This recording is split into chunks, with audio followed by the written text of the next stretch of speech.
Hello, everyone. So it is Emily, and I am back with a different video. So what you see today is my sinking funds that I have on screen. Um, Sinking funds are basically accounts that you have with money put aside for expected events to come. So, for instance, I have a couple of sinking funds for different events that I know that's going to come up. So, before I get started, I just want to say that this here is a lot more personal to me. So, I'm very sensitive about the information that I'm going to share with you guys.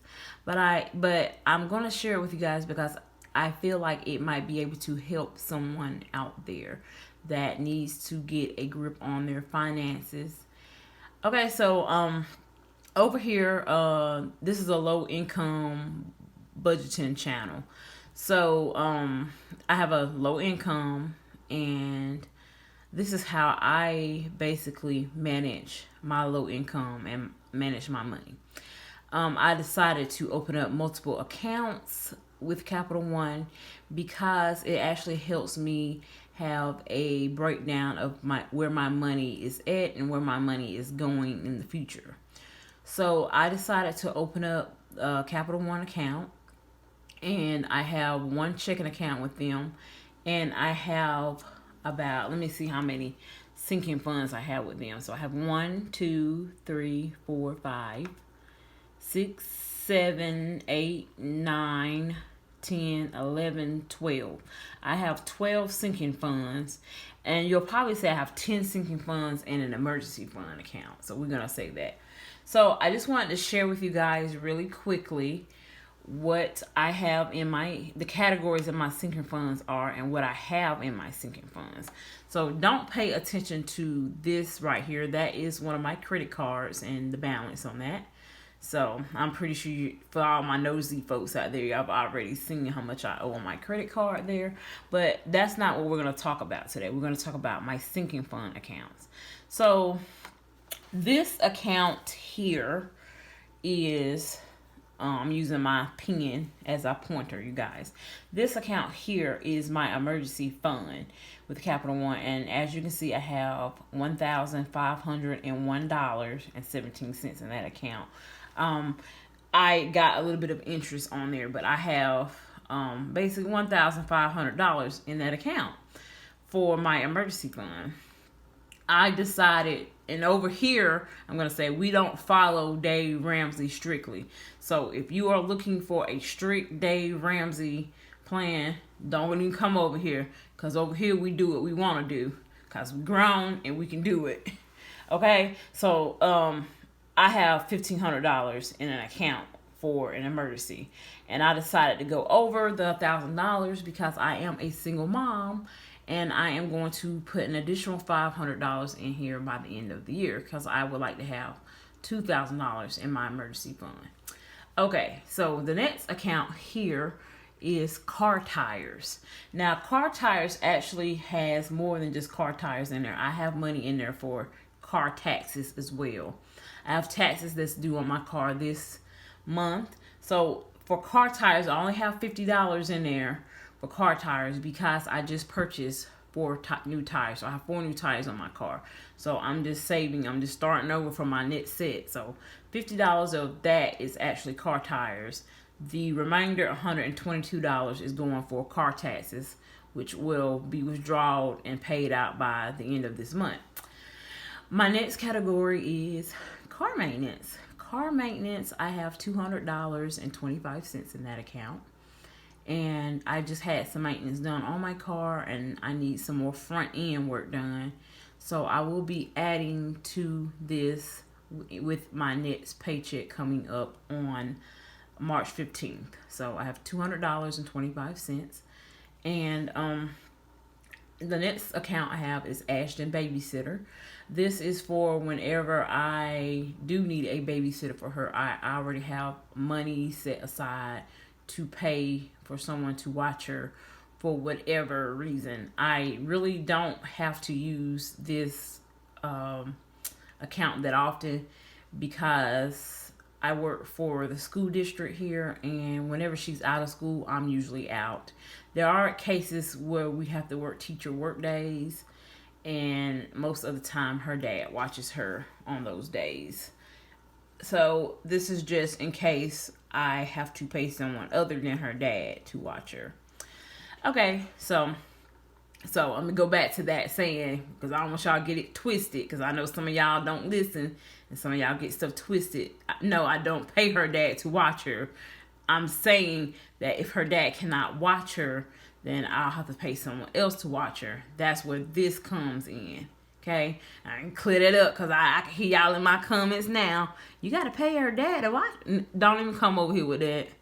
Okay, so Ashton's clothes is in the next account, which I have $800 in. This is to fund her clothes for half a year. I'm gonna say that because my daughter is growing and she needs clothes all the time.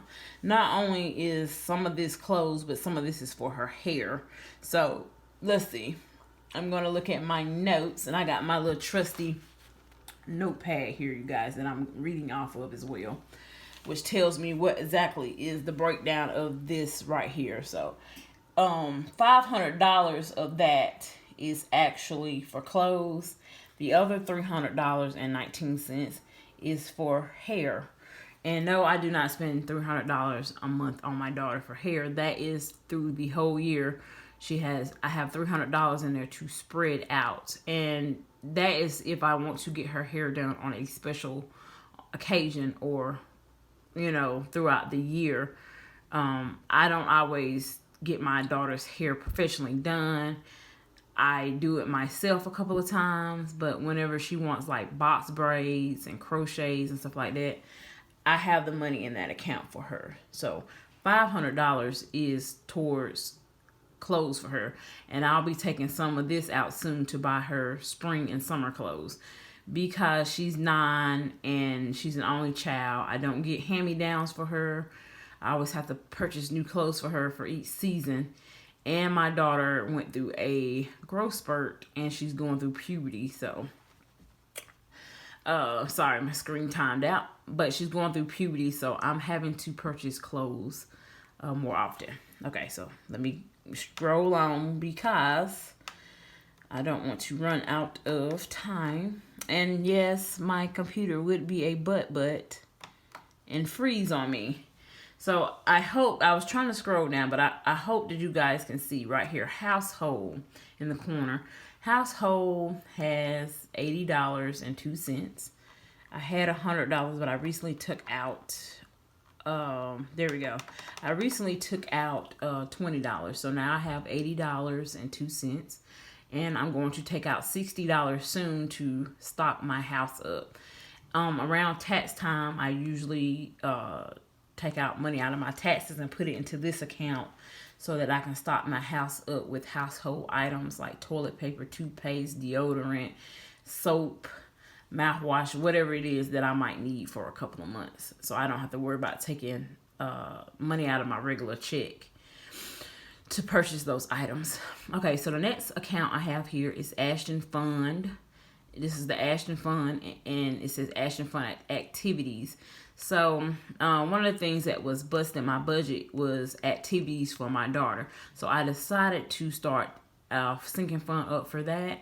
So in this account, I have $500 now. $300 of this, okay, $200 is actually for activities for her throughout the year. And I will be adding on to that because that's just not enough. But $300 of this is for swim lessons for her. So I had wrote down right here. Let's see. Well, actually, I missed it somewhere. Let's see. But yeah, swim lessons is $300 out of there. Okay, so yeah, we make mistakes over here sometimes, you guys. I just can't get it together all the time. But yeah, we ain't perfect over here. We human. We make mistakes sometimes. Okay, so the next category is gifts and birthdays. So gifts and birthdays, I have $260.52. And out of my taxes, I actually took out $300 to fund this account. So I actually spent some money on a friend's birthday. So I have $260.52 in that account. The next account I had is called Ashton After School and Summer Count. You can't see the rest of it, but it says in Summer Count. I have $594.34 in there. And I actually have that money in there for two things. I have money in there for the after school part is $294.34 in there. And then the summer camp part is $300.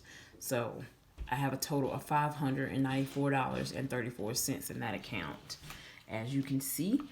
So yes, I will be taking out the $300 in the next couple of weeks to pay in advance for her summer camp, which, by the way, was open last year. So I'm assuming it's going to be open again this year. Okay, so the last few categories that I have is extras fund. And there's kind of a glare. Let's see if I can turn it. There we go. Extras fund is my fund where I might need anything like medications for me or my daughter, or anything that's unbudgeted that I may have not budgeted or forgot about, etc. So I have money in that account and $65.99 in that account. Then I have Emily Fund, which, by the way, my name is Emily, and this is an account for me. In this account, currently right now, I have money set aside for bras, a new rug for my living room because my other rug is a shag rug and it stinks and it has a lot of dirt and stuff that's built up. So I'm getting ready to replace that rug and purchase a new regular flat rug. I do not recommend a shag rug. They're pretty, but in high traffic areas, they are absolutely the worst. Okay, and then I have money to pay to get my hair done. Sometimes I'll get it professionally done. So I have money in that account for that too. So that account has $610.27, as you can see right here. Okay, so let me mosey on, you guys, so I don't run out of time. My last sinking fund is my new one, which is a travel fund. And in my last video, I told you that I'm funding money for me to go and visit my best friend, which now lives 2.5 hours away in Atlanta. So I have $40 in that account, and I will be adding some money to this account with this paycheck on the 15th. And don't pay attention to this here. This is just one of my credit cards and my balances on that credit card with Capital One. And then last but not least is, and I'm going to scroll up just a little bit because I don't want you seeing my credit score. You might have caught that very fast. And we'll talk about that in another video because it is on the way up. Okay, so my next account here is my checking account, which I only have $11.03 in that account. And I don't have any bills or anything coming out of this account. So I will move this extra change into one of these sinking funds. And most likely it will be put into household. Okay. So, yeah, you guys, that is my sinking funds. And I'm going to just close that. You get to look at my wall and my kitchen. And I'm going to point you guys down here. Excuse me for the adjustment here. But I just wanted to show you guys my quick little sinking fund tracker that I have in my notebook. I just wrote down everything that we discussed. So yeah. So that's how I keep up with my sinking funds. And I also have another tracker where I can add and subtract and see where I've made deposits and withdrawals. And I'll show you guys that in another video. So I hope you guys enjoyed this video. If you have any questions about sinking funds, leave them down below. And I just want to thank you guys for viewing my videos and supporting my channel. Goodbye.